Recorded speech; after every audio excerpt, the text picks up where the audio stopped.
Dasar satu dos vaksin simpanan ditetapkan.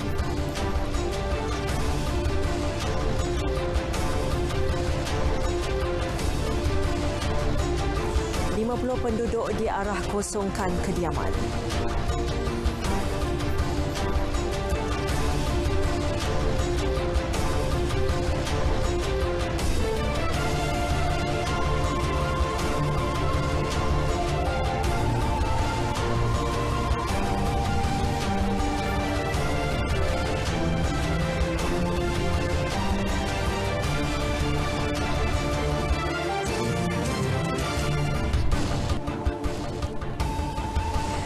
Assalamualaikum dan salam sejahtera. Berita wilayah Rabu 17 Februari 2021 bersama saya Norlela Muhammad Nur dan rakan jurubahasa isyarat Khairun Nisa Ko Abdullah.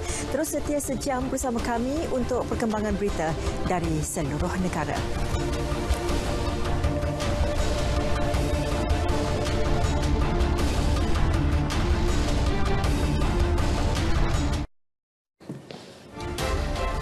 Baiklah, seperti biasa kami bawakan kepada anda kemas kini berita seluruh negara secara langsung.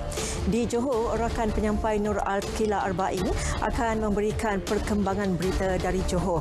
Antaranya usaha kerajaan negeri menambah bilangan pemancar telekomunikasi bagi menaik taraf rangkaian internet. Di Bumi Kenyalang, 2 pusat jagaan warga emas diarah tutup susulan 31 kes positif dikesan. Perkembangannya bersama-sama Vanessa Mering di Kuching, Sarawak. Dan akhir sekali dari Sabah, 624 ketua isi rumah miskin Tegar berdaftar e-kasih menerima bantuan bakul makanan di Telupit. Perinciannya bersama-sama Javinia Jim Lajin. Semuanya seketika nanti.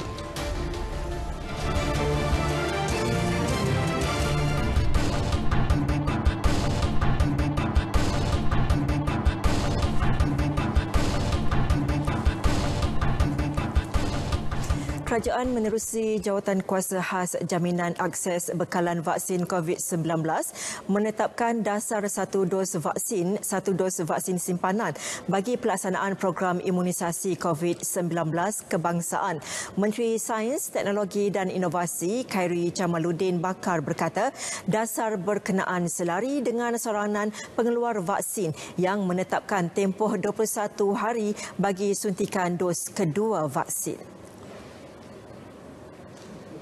Maksudnya bila kita terima vaksin, kita kena simpan satu dos untuk yang telah menerima dos yang pertama.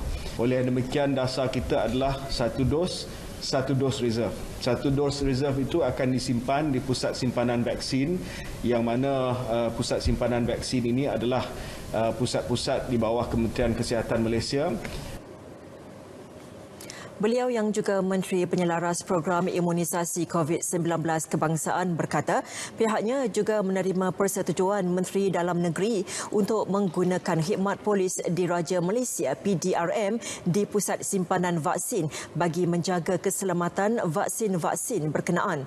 Khairi turut memaklumkan orang ramai tidak dibenar memilih jenis vaksin COVID-19 yang akan diterima. Sebaliknya, ia ditentukan pihak berkuasa kesihatan. Ia selari dengan dasar kerajaan iaitu apa-apa vaksin diluluskan, bahagian regulatori farmasi negara NPRA adalah selamat untuk digunakan. Pihak MAB Cargo Sdn Bhd bertanggungjawab menguruskan penghantaran dan penerimaan bekalan vaksin COVID-19. Persediaan untuk menerima kumpulan pertama vaksin yang akan tiba pada 21 Februari ini berjalan lancar. Perinciannya kita bersama wartawan Muhammad Ashraf Ishak yang meninjau proses persediaan tersebut di Terminal Mas Kargo KLIA.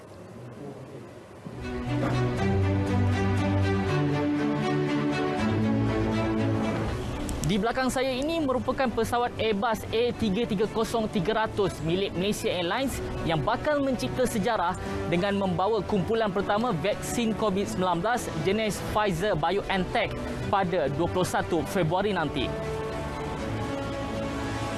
Menurut Ketua Pegawai Operasi MAB Kargo Sdn Bhd, Muhammad Zulkifli Ujang, pihaknya telah melakukan persediaan terperinci sejak 6 bulan lalu dan bekerjasama dengan pihak kerajaan bagi memastikan proses penghantaran vaksin tersebut berjalan lancar.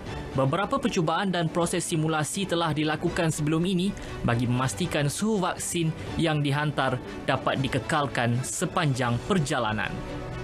Yang terbaru, pihak kami telah melakukan dry run pada hari Isnin yang lepas, di mana sampel shipment ini telah dibawa daripada Brussels hingga ke Kuala Lumpur untuk tempoh lebih kurang 4 hari, dan di sepanjang proses pemindahan itu pihak kami telah melakukan pemantauan temperature ataupun suhu, dan kami amat berpuas hati dengan hasil dry run tersebut, di mana suhu tersebut telah dapat dikekalkanlah untuk negatif 70 darjah sehingga kargo tersebut sampai di kargo terminal di Masyago, KLIA.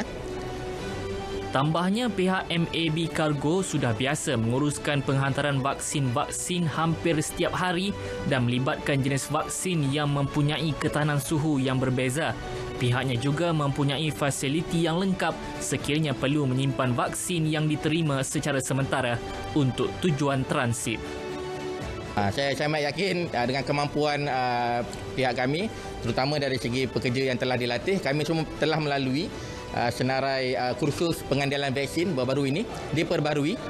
Selain daripada itu, kami memang mempunyai fasiliti yang lengkap, juga kemampuan disupport ataupun dibantu oleh departmen-departmen lain di dalam MAG Group, flight operation, engineering, aerodarat, safety dan sebagainya, untuk memastikan sebarang shipment seperti vaksin dibawa dengan penelitian yang baiklah untuk memastikan suhunya tidak terganggu.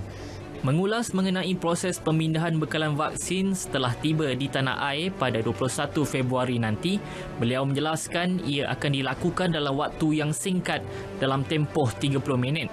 Sebanyak 22 kotak vaksin jenis Pfizer-BioNTech akan disimpan di dalam unit load device ULD sebelum dibawa turun dari pesawat. ULD kemudiannya akan dipindahkan ke dalam lori pengangkut sebelum dihantar ke pusat penyimpanan yang telah ditetapkan. Laporan Muhammad Ashraf Ishak, Berita RTM. Didik TV Kementerian Pendidikan Malaysia KPM berupaya memastikan pengajaran dan pembelajaran di rumah PDPR lebih efisien sepanjang tempoh PKP dan pasca COVID-19. Menurut Perdana Menteri Tan Sri Muhyiddin Yassin, siaran TV pendidikan ini sebagai usaha berterusan meningkatkan akses pendidikan di seluruh negara. Kerajaan juga sedar bahawa murid-murid terdiri pada pelbagai latar belakang, sama ada di kawasan bandar, luar bandar ataupun kawasan pedalaman.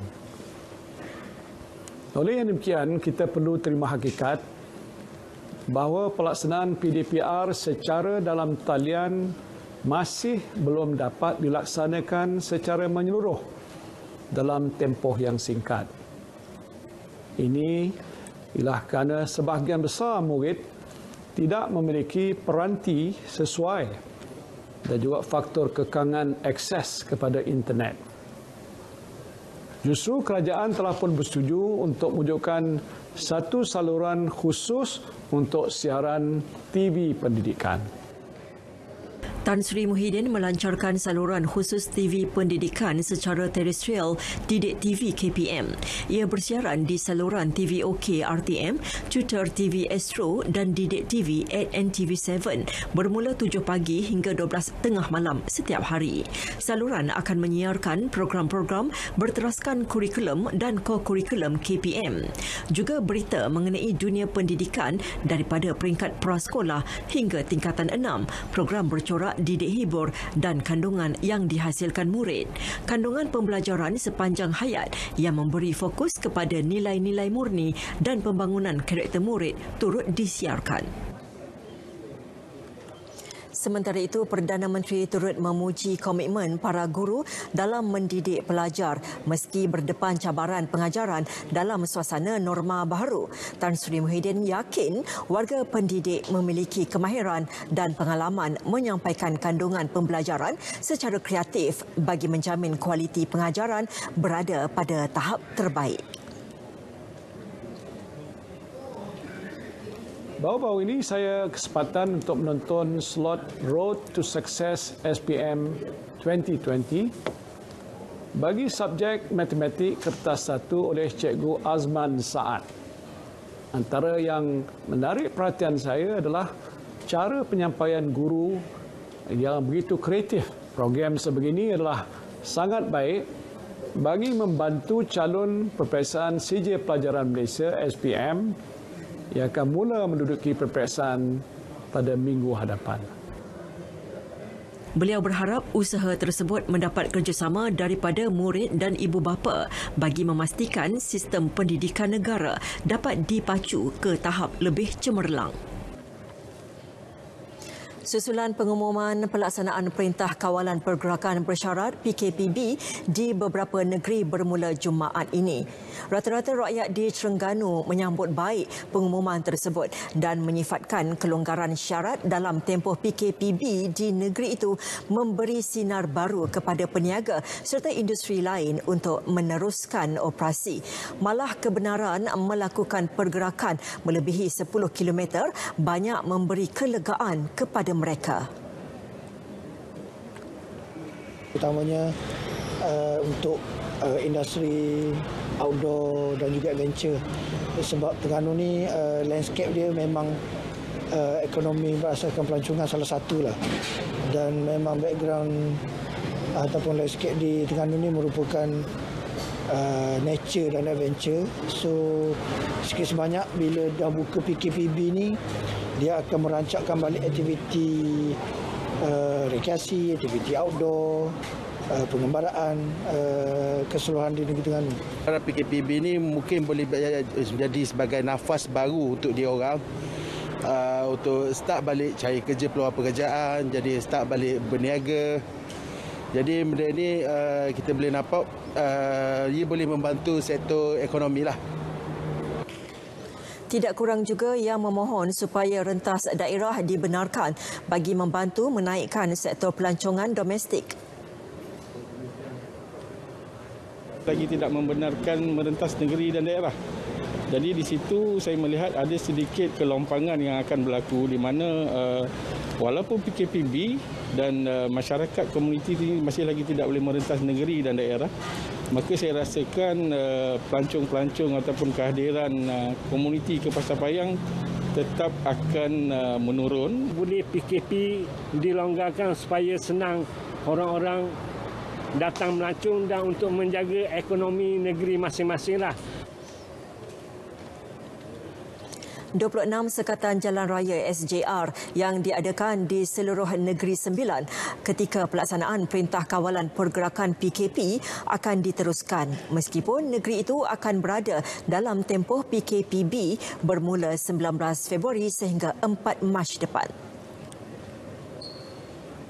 Timbalan Ketua Polis Negeri Sembilan, Datuk Cik Zakariah Othman berkata SJR tersebut adalah bagi memastikan orang ramai mematuhi segala peraturan serta SOP yang ditetapkan dalam usaha memutuskan rantaian COVID-19. SJR yang ada tetap akan dikekalkan sebanyak 26 di Negeri Sembilan ini sehingga kini kita tidak akan mengubah.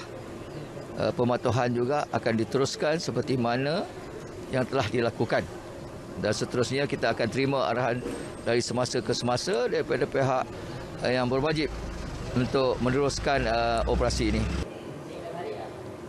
Pihaknya juga akan terus mempergiat rondaan pasukan pemantauan pematuhan SOP di premis perniagaan, tempat kediaman serta premis kerajaan. Beliau berkata demikian ketika membuat tinjauan di SJR Tanah Merah Sepang, Lukut, Port Dickson. Tindakan tegas ujarnya akan dikenakan terhadap individu yang melanggar SOP PKPB termasuk kompaun. 50 penduduk yang tinggal berhampiran dataran air moleh Kampung Pohon Celagi, Pasir Mas diarah mengosongkan kediaman mereka selepas berlaku kejadian tanah runtuh awal pagi tadi. Insiden yang berlaku antara 2.30 hingga 6.30 pagi itu mengakibatkan sebuah rumah runtuh dipercayai akibat terjahan air Sungai Kelantan ke benteng berhampiran kediaman. Ketua Polis Daerah Pasir Mas, Assistant Commissioner Muhammad Roy Suhaimi Sarif berkata pihaknya menerima maklumat berlaku rekahan di kawasan itu sejak 2 hari lalu. Namun, rekahan terbabit semakin ketara malam tadi. Dianggarkan sepanjang 500 meter kawasan sekitar terjejas termasuk 200 meter melibatkan kawasan runtuhan. Lorong Celagi ini untuk makluman dia bersebelahan dengan sungai. Selepas menerima maklumat, kita terus menghantar pasukan untuk menutup jalan dengan sebab bersegera dan tiada laluan kenderaan keluar masuk. Satu telah pun telah musnah, ingat separuh telah runtuh. Yang lain berisiko tinggilah, yang 9 lagi. Mari kita tengok dah nak kata ni runtuh, mari kita tengok. Kata runtuh. Patut pun kita kata bunyi tu tak tahu, bunyi kita tak pernah dengar lah macam tu. Bunyi satu benda pelik. Tak pernah lagi. Sekarang kita duduk sini tak pernah lagi. Ini kali pertamanya. Tiada kemalangan jiwa dilaporkan dan siasatan lanjut sedang dijalankan pihak berkuasa. Sementara itu, Ahli Dewan Undangan Negeri Adun Pengkalan Pasir, Datuk Hanifah Ahmad memaklumkan sebuah dewan badminton yang boleh memuatkan 80 penduduk di kawasan berdekatan dijadikan penempatan sementara penduduk. Jelasnya lagi, Jabatan Pengairan dan Saliran JPS telah diminta menyediakan laporan sebelum dikemukakan kepada Menteri Besar Datuk Ahmad Yaakob. Seorang peniaga dalam talian dipenjara 2 tahun oleh Mahkamah Session Kota Baru hari ini kerana memiliki 600 video pornografi kanak-kanak. Tertuduh membuat pengakuan bersalah di hadapan Hakim Ahmad Bazli Bahrudin.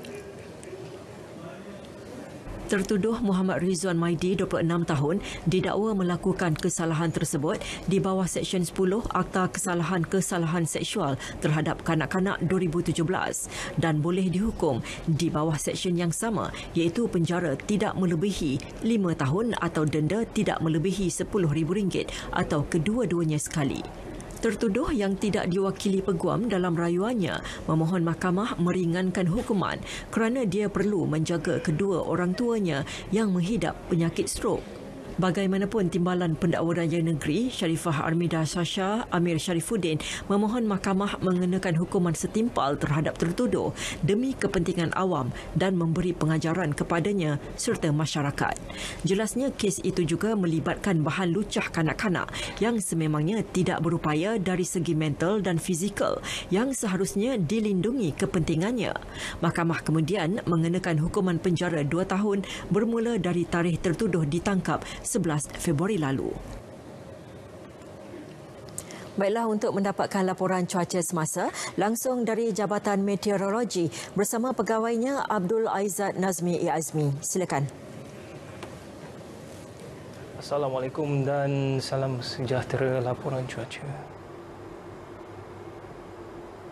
Assalamualaikum dan salam sejahtera. Laporan cuaca petang ini kita mulakan dengan amaran yang akan berkuat kuasa iaitu amaran angin kencang dan juga laut bergelora, iaitu Met Malaysia menjangkakan ia akan berlaku pada esok hari sehingga ke 22 Februari 2021. Amaran iaitu kategori pertama dan juga kedua ini berbahaya ke atas semua aktiviti perkapalan dan pantai termasuklah menangkap ikan dan juga perkhidmatan feri. Bagi cerapan keadaan cuaca terkini di sekitar negeri Sabah dan juga Sarawak, kelihatan hujan berserta ribut petir di satu tempat terdapat hampir ke semua bahagian di negeri ini dan ia akan berterusan sehingga ke malam ini. Bagi paparan imej satelit pula tidak terdapat kelihatan tumpukan awan tebal dan juga aktif di semenanjung Malaysia. Jelas menunjukkan keadaan cuaca panas dan juga kering. Dikala cuaca panas dan juga juga kering ini, iaitu ia lebih senang untuk berlakunya jerebu. Seperti yang dapat lihat di gambar, tapak pelupusan sampah Jerangau dan juga Jabor ini sudah pun berlaku pembakaran terbuka menyebabkan kualiti udara berkurangan. Justru itu, Map Malaysia ingin menyarankan orang ramai di luar sana agar sama-sama kita berganding bahu untuk memelihara alam sekitar ini dengan mengadakan langkah penjimatan air dan juga tidak melakukan pembakaran terbuka. Baiklah, sekian dahulu laporan cuaca buat petang ini. Dapatkan informasi cuaca di laman Sesawang dan juga media sosial kami. Saya Abdul Aizat. Assalamualaikum.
Baiklah saudara, lintas langsung dimulakan dengan perkembangan dari selatan tanah air. Lintas langsung dari Johor hari ini memaparkan usaha kerajaan negeri menambah bilangan menara pemancar telekomunikasi untuk menaik taraf rangkaian internet bagi sektor pendidikan, kelas dakwah untuk saudara baharu dan pemberian makanan percuma kepada mereka yang memerlukan.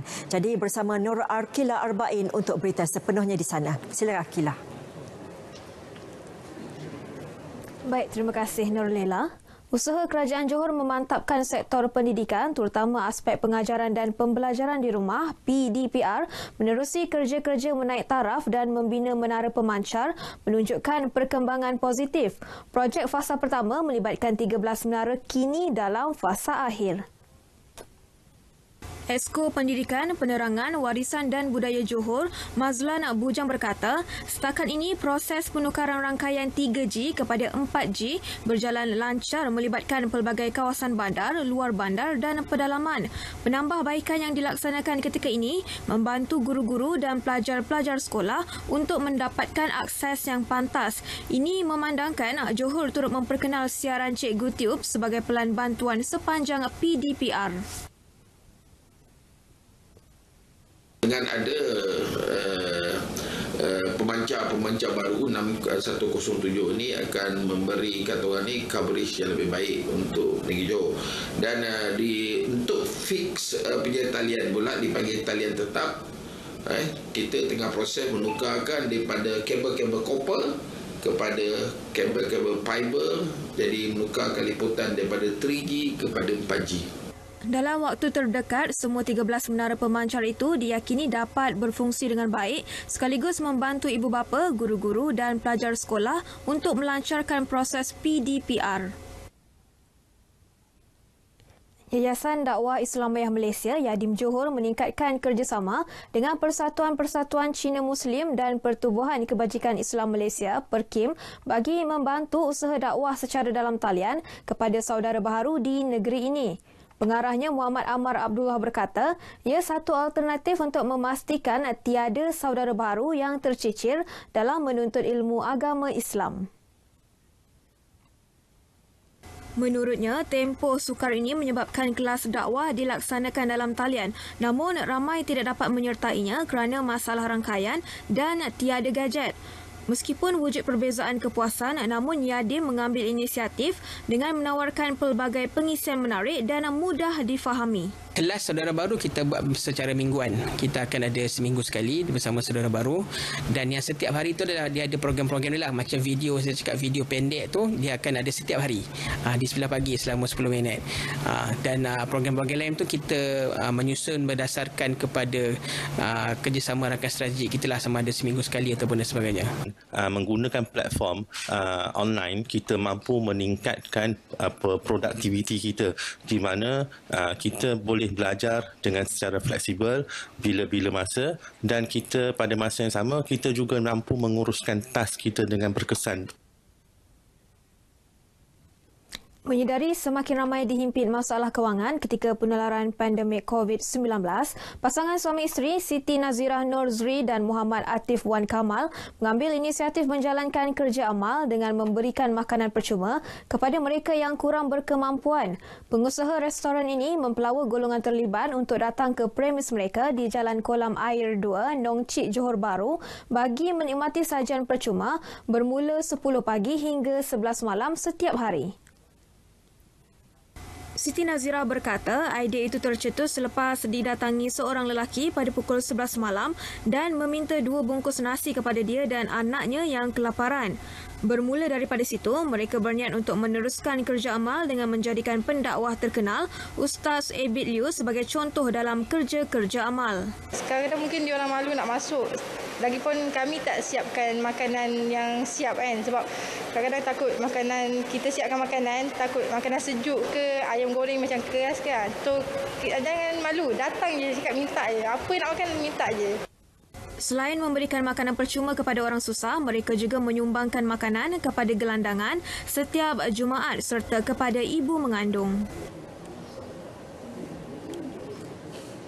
Mengakhiri paparan dari Johor, terus patuh SOP kerana kita masih belum menang. Kembali ke Angkasa Puri.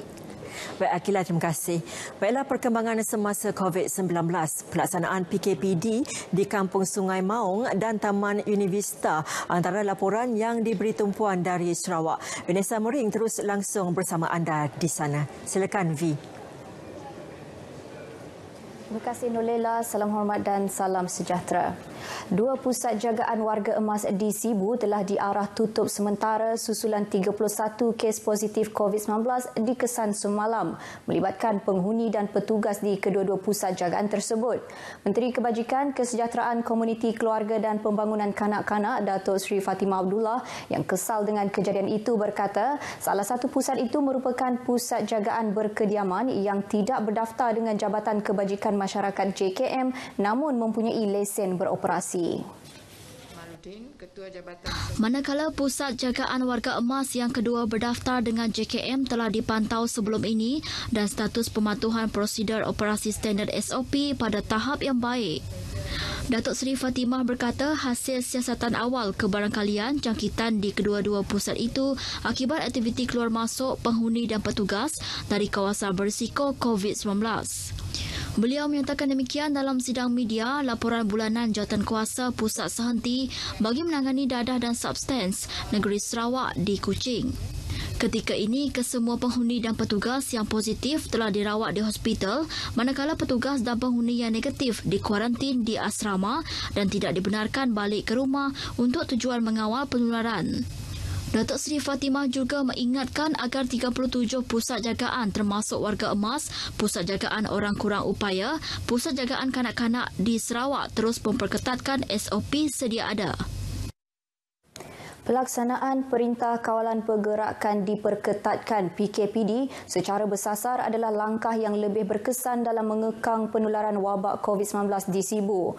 Menteri Muda Kesihatan Awam dan Perumahan Dr. Anwar Rapai berkata, perikutan populasi di Sibu adalah besar dan sekiranya PKPD dilaksanakan sepenuhnya, ia akan menjejaskan penduduk terutama golongan yang tidak berkemampuan. Jelas Dr. Anwar Rapai, kawasan Sibu telah dibahagikan kira-kira 31 zon dan setiap daripadanya akan dipantau jika berlaku peningkatan mendadak kes di satu-satu zon. Ia bagi memudahkan pengesanan kes aktif dapat dilakukan sekiranya berlaku peningkatan kes dan kawasan tersebut akan dikenakan sekatan sepenuhnya.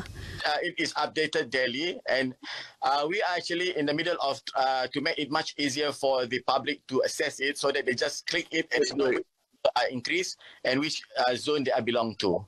Ujar beliau pendekatan pembagian zon ini dilakukan agar fokus dapat diberi sepenuhnya bagi kawasan yang menunjukkan peningkatan. Ia juga sekaligus memastikan penduduk di kawasan berkenaan supaya lebih berwaspada. Beliau berkata demikian dalam siaran langsung di Facebook yang dihoskan oleh Pengerusi Majlis Perbandaran Sibu, Clarence Ting.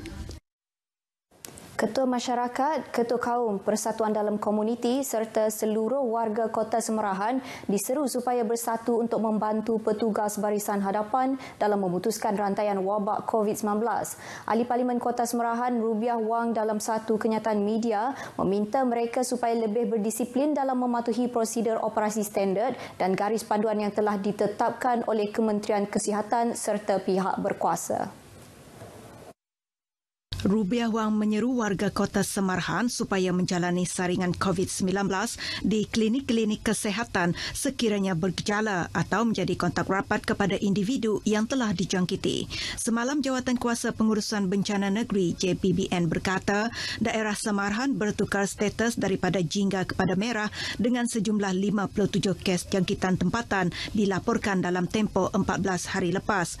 Selain itu, satu kluster di Semerahan turut diisytiharkan semalam iaitu kluster Univista yang melibatkan 3 lokaliti iaitu Kampung Muara Tuang, Taman Univista dan Taman Samarex. JPBN juga mengumumkan perintah kawalan pergerakan diperketatkan dilaksanakan di Taman Univista berkuat kuasa 12:01 tengah malam tadi sehingga 2 Mac depan.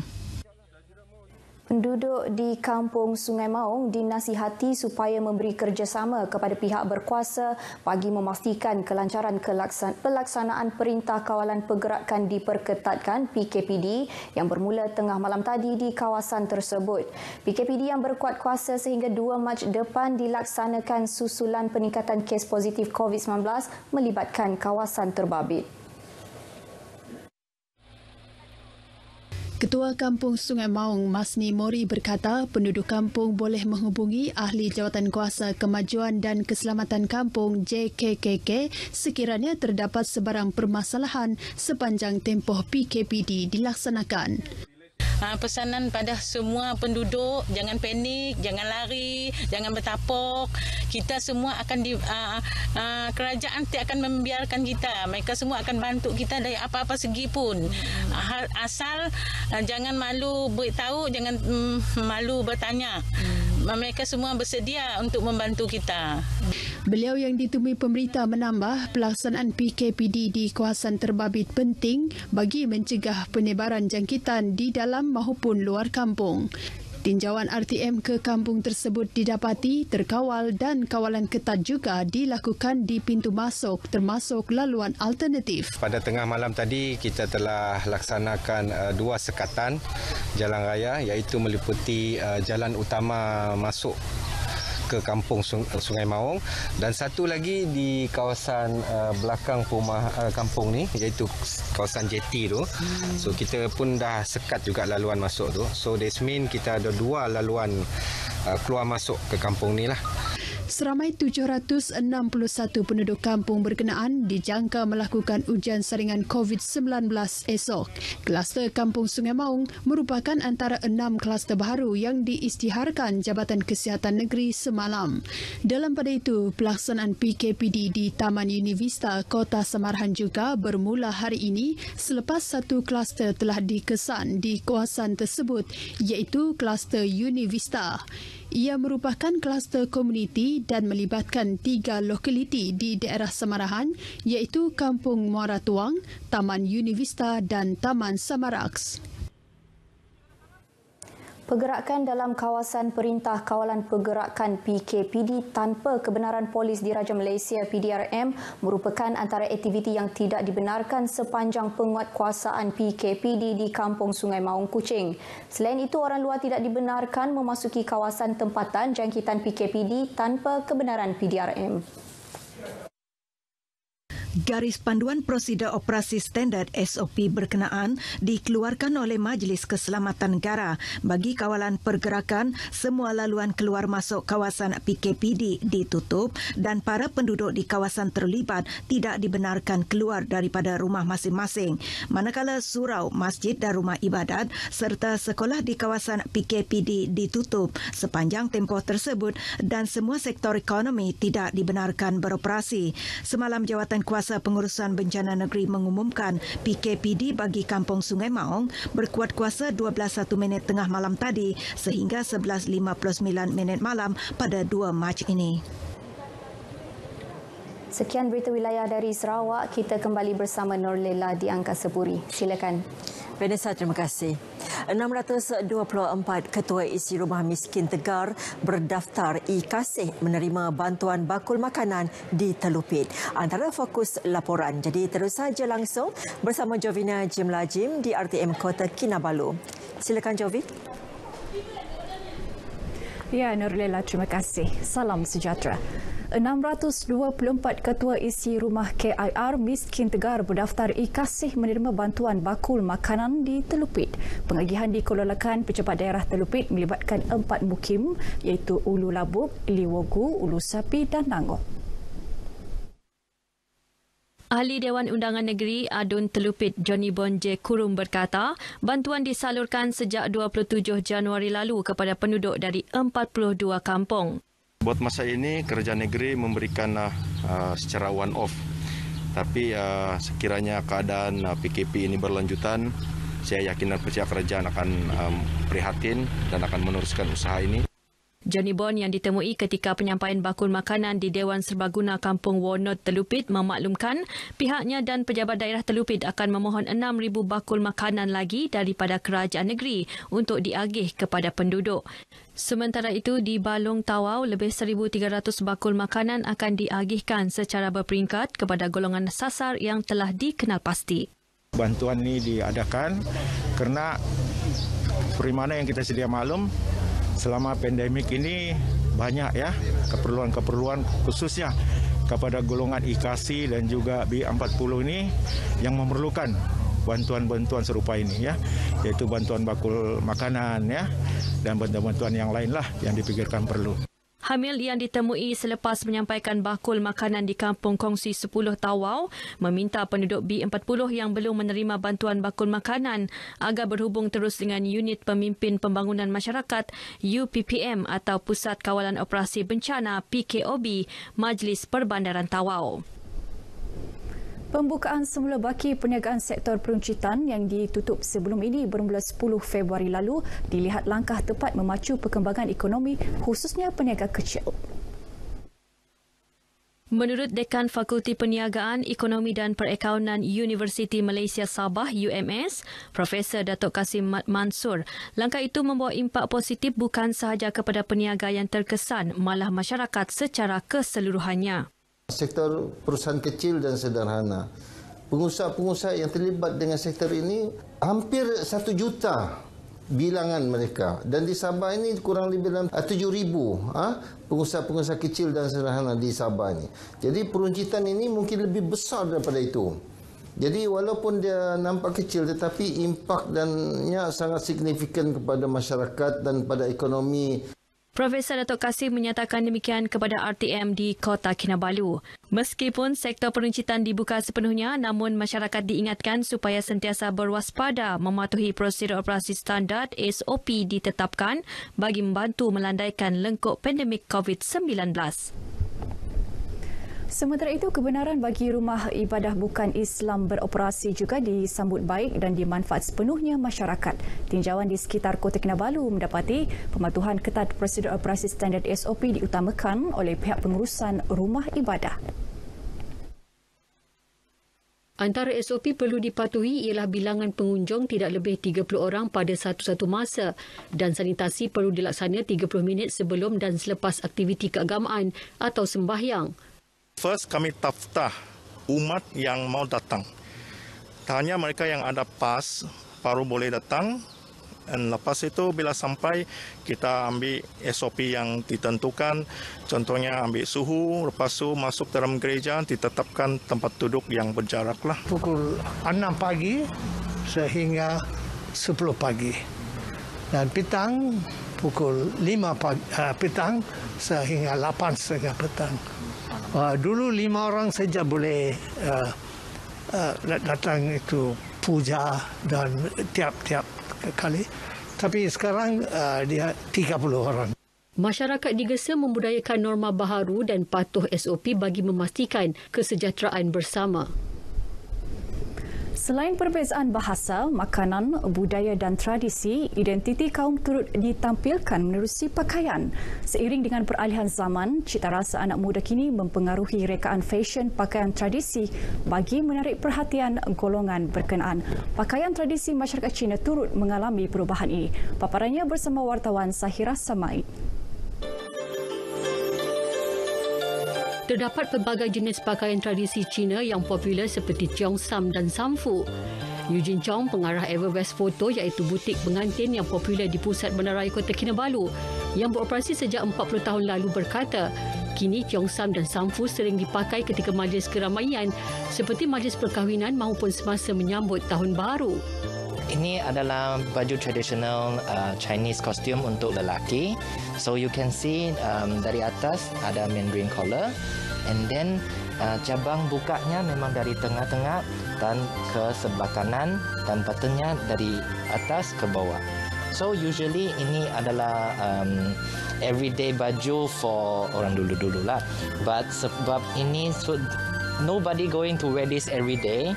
So, baju-baju yang begini khas untuk pakai untuk special occasion or performance. Fashion sering berubah mengikut peredaran masa. Justru tidak hairan jika rekaan pakaian tradisi Cina ini diolah mengikut kreativiti mereka. Sebab the change of fashion, even this baju tradisional yang kostum lelaki ini ada juga style butangnya di depan lurus.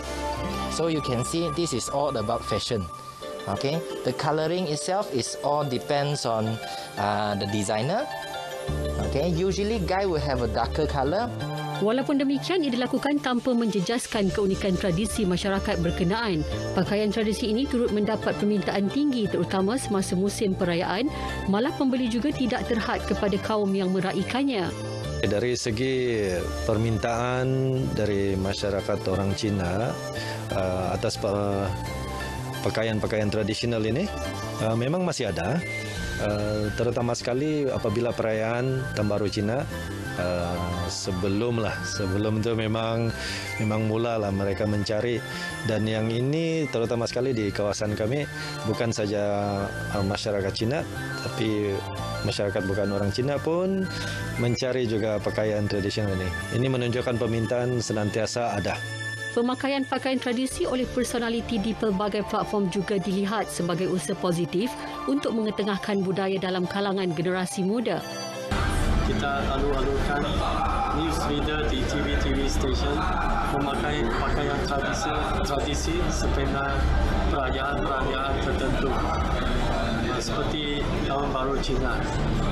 Dengan memakai pakaian tradisi ini, kita akan memeriahkan suasana perayaan dan menggalakkan anak cucu kita tidak meninggalkan tradisi-tradisi. Fashion ini adalah universal. Kita boleh kreatif, kita ambil daripada sudut positif lah. Dengan memperagakan fashion, pertama sekali mengikut tema sambutan ataupun perayaan tertentu, dapat menggalakkan generasi muda agar tidak meninggalkan tradisi yang sedia ada. Melihat kepada trend pakaian tradisi seperti Cheongsam dan Samfu digayakan pelbagai kaum di negara ini, membuktikan keutuhan perpaduan masyarakat majmuk Malaysia. Ia juga secara tidak langsung memberi peluang kepada generasi seterusnya untuk mengenali budaya kaum lain menerusi pakaian.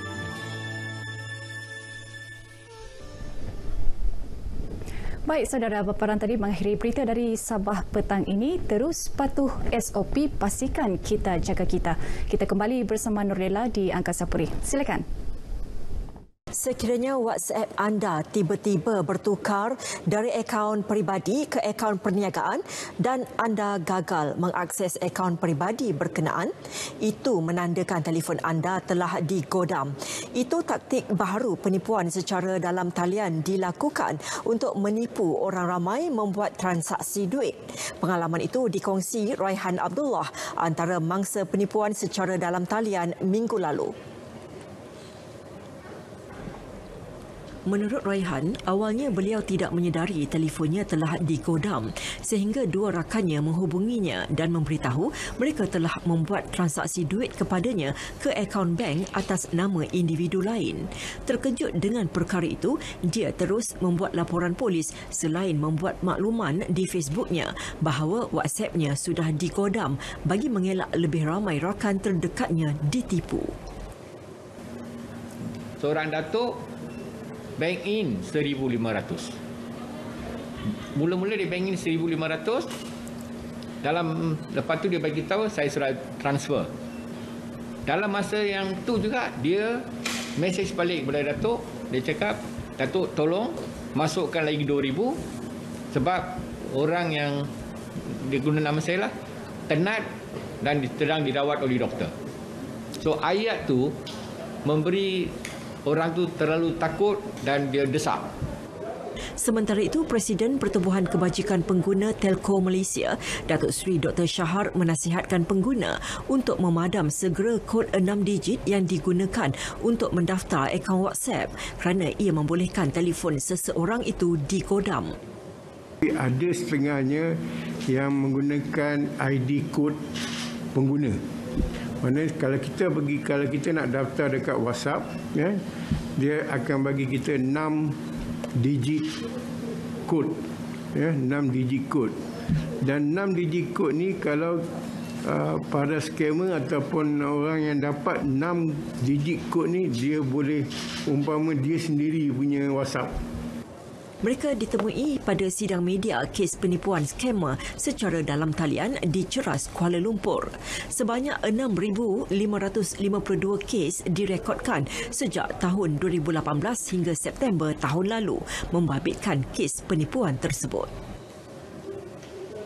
14 lelaki ditahan sepasukan pegawai dan anggota bahagian siasatan jenayah IPD Ipoh selepas dipercayai terlibat aktiviti perjudian sabung ayam di kawasan Kebun Berpagar, Taman Impiana Adril, Menglembu, Ipoh semalam. Ketua Polis Daerah Ipoh, Asisten Komisioner A. Asmadi Abdul Aziz berkata kesemua yang ditahan dalam operasi pukul 11.45 pagi itu berusia antara 25 hingga 71 tahun. Siasatan awal mendapati sindiket itu baru seminggu melakukan aktiviti tersebut dan menggunakan taktik berpindah randah serta hanya berjudi selama 1 ke 2 jam bagi mengelak dikesan pihak berkuasa. Susulan penahanan itu, polis turut merampas 5 ekor ayam, peralatan berkaitan perjudian sabung ayam dan wang tunai sebanyak RM25,078. Kes disiasat mengikut Seksyen 7/2 Akta Rumah Judi Terbuka 1953 dan Seksyen 3/1 Langkah-langkah pencegahan dan penganiayaan terhadap binatang 1952. Mereka turut dikenakan kompaun kerana melanggar Perintah Kawalan Pergerakan PKP. Di Butterworth, Pulau Pinang, 8 lelaki ditahan ketika leka berjudi. Taktik meletakkan 5 ekor anjing sebagai penjaga dan melindungi kegiatan mereka gagal. Menurut Ketua Polis Daerah Seberang Perai Utara, ACP Nur Zaini Muhammad Nur, kesemua mereka yang berusia antara 46 hingga 73 tahun itu ditahan kira-kira pukul 12 tengah hari tadi di sebuah bengkel motosikal di Jalan Kampung Paya, Butterworth sebagai tempat berjudi. Siasatan mendapati mereka bergiat aktif bermain mahjong setiap hari sejak Khamis lalu, iaitu sehari sebelum sambutan Tahun Baharu Cina. Percaya anjing tadi diletakkan sebagai orang kata pemberi amaran. Jika ada apa-apa serbuan atau siapa-siapa oleh pihak berkuasa, anjing itu akan berbunyi. Ada 4-5 ekor. Maknanya mungkin 2 jaga di depan, 3 jaga belakang. Polis turut merampas pelbagai peralatan yang digunakan termasuk kertas mahjong, čip, buah mahjong, buah dadu, kerusi dan meja. Mereka yang terdiri daripada 7 warga emas itu dibawa ke Balai Polis Butterworth dan disiasat mengikut Seksyen 6/1 Akta Pertaruhan 1953. Setiap seorang turut dikompaun RM1,000 kerana gagal mematuhi peraturan Perintah Kawalan Pergerakan. Tiada ibu bapa yang akan membiarkan anak-anak gagal mengikuti pembelajaran. Bagi ibu tunggal, Salina Muhammad, 43 tahun, kesempitan hidup bukan alasan walaupun anak-anaknya terpaksa berkongsi menggunakan telefon bimbitnya bagi sesi pengajaran dan pembelajaran di rumah PDPR.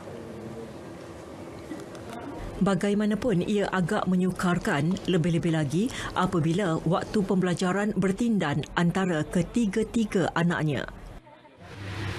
Jadi saya ni orang kata nak berharapkan siapa-siapa lah yang dapat membantu saya kan. Anak orang tu pun sempurna sikit. Orang ni juga tu dalam belanja makan apa semua tu. Dalam duit tu lah saya belanja. Saya kena betul-betul jimat. Tak ada lah kita nak belanja macam orang lain kan. Kata nak beli tu ini, seakan-akan tak ada. Saya betul-betul saya fokuskan untuk makan. Yang penting dah makan. 3 anaknya berusia 17, 13 dan 9 tahun. Anak sulungnya, Muhammad Syahmi Muhammad Kamarul Zaman, akan menduduki peperiksaan sijil pelajaran Malaysia SPM tahun ini. Selepas berpisah dengan suami kira-kira 3 tahun lalu, Salina mengambil alih tanggungjawab sebagai ketua keluarga dengan mengambil upah sebagai tukang cuci dengan pendapatan RM300 bagi menampung keluarga. Kita tahu sekarang ini pengajaran dan pembelajaran di rumah secara online ataupun dalam talian adalah merupakan satu norma baru buat masa ini. Kita tak tahu norma baru ini sampai bila. Jadi saya sendiri membuat pemerhatian bagi kawasan Dun Kuala Sepedak yang saya sendiri menjadi wakil rakyatnya, melihat kesusahan, kesukaran murid untuk belajar secara online sebab mereka tak boleh pergi sekolah lagi. Datuk Dr. Ku Abdul Rahman memberi sumbangan sebuah komputer riba untuk kegunaan anak-anak Salina.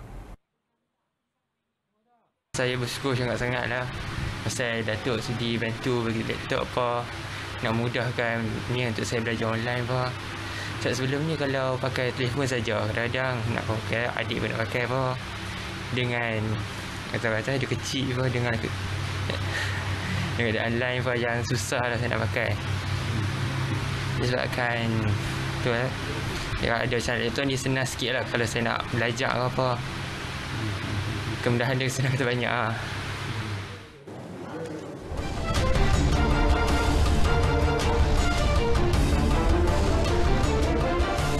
Pasukan UiTM FC tidak akan memandang mudah prosedur operasi standard SOP yang ditetapkan Majlis Keselamatan Negara MKN dan Liga Bola Sepak Malaysia MFL menjelang latihan pramusim 3 penjuru bermula 19 Februari ini. Latihan yang diadakan dengan berkonsepkan pertandingan itu dikenali Piala Bandaraya Shah Alam dan bakal melibatkan pasukan Liga Super iaitu UiTM FC dan Perak FC serta pasukan Liga Premier Terengganu FC 2. Pengurus UiTM FC Mustaza Ahmad berkata semua pemain dan pegawai akan dikenakan SOP ketat dengan hanya dibenarkan bergerak dari hotel ke venue latihan dan venue perlawanan sahaja.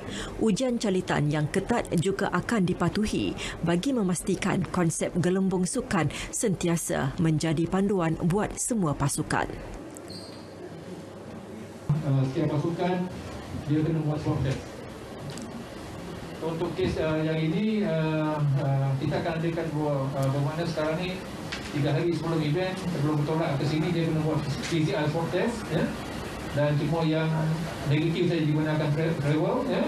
Dan bila orang dari game juga kita akan buat RTK antigen test yang akan kita buat di hotel. Kemudian kita dah berbicara dengan hotel-hotel tempat mereka menginap. Hotel telah pun menyediakan bilik khas untuk kita buat RTK antigen test di sebelah pagi hari berlawanan. Beliau berkata demikian pada sidang media pengumuman program latihan tersebut. Program itu juga menerima kerjasama Majlis Bandaraya Shah Alam MBSA yang turut menyumbang RM300,000 bagi merancangkan program pembangunan sukan di Selangor. Piala Bandaraya Shah Alam akan berlangsung pada 19 hingga 23 Februari ini. Semua pemain dan pegawai setiap pasukan perlu berganding bahu untuk menjaga SOP latihan demi memastikan kelangsungan Liga Malaysia musim ini tidak terjejas gara-gara pandemik COVID-19. Beberapa pemain yang menjalani latihan secara kuarantin sebelum ini turut berharap rakan-rakan dari pasukan lain bersama-sama memikul amanah demi memastikan tiada penularan kes jangkitan COVID-19 sepanjang saingan berlangsung.